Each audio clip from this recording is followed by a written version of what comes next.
President, China supports the Security Council holding an emergency meeting regarding the United States military strikes on Venezuela.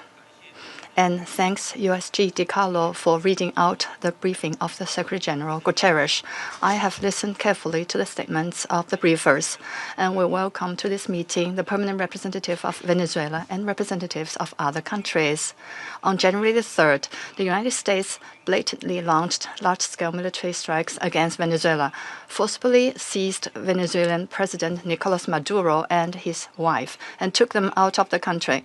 It claimed that it will run Venezuela and even didn't rule out launching a second round of military operations on an even larger scale.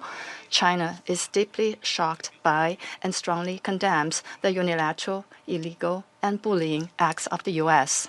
For some time now, the international community has repeatedly expressed grave concern over the U.S. sanctions, blockade, and threats of force against Venezuela.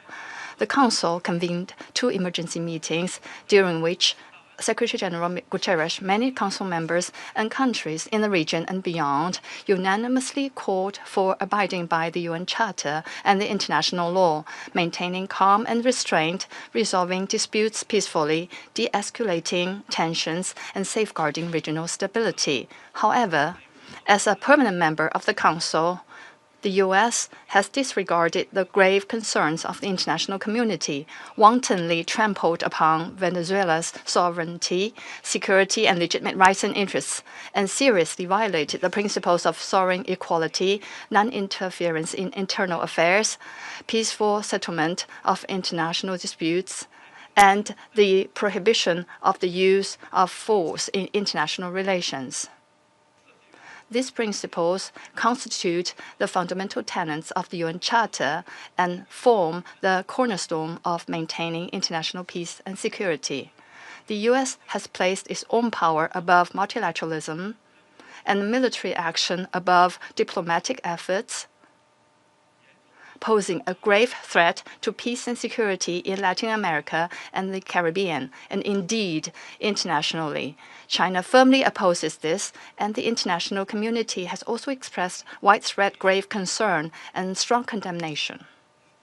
We urge the U.S. to heed the overwhelming voice of the international community, abide by international law and the purposes and principles of the UN Charter, cease infringing upon the sovereignty and security of other countries, stop toppling the government of Venezuela, and return to the path of political solutions through dialogue and negotiations.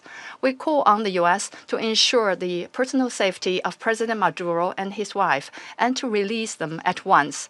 We support the Council in fulfilling its primary responsibility to maintain international peace and security, and we support all efforts by the UN Secretary General, regional countries, and organizations that contribute to promoting dialogue and de-escalating the situation. President, the lessons of history are a stark warning. Military means are not the solution to problems, and the indiscriminate use of force will only lead to greater crisis.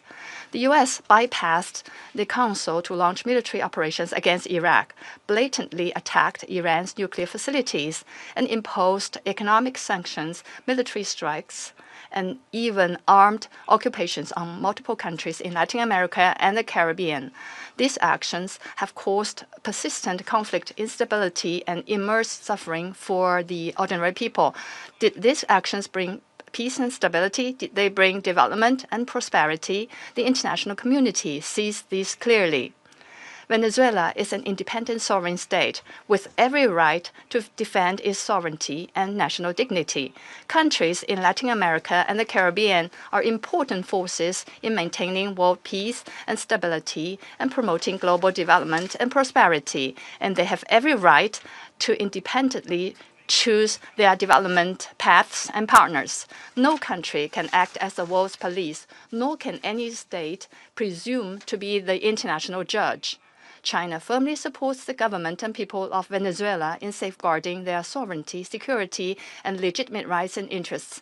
We firmly support the regional countries in upholding the status of Latin America and the Caribbean as a zone of peace.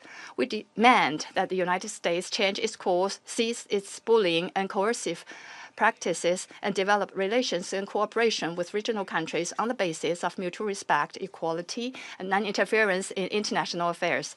China stands ready to work with the regional countries and the international community to strengthen solidarity and cooperation, uphold fairness and justice, and jointly safeguard peace and stability in Latin America and the Caribbean. I thank you, President. I thank the representative of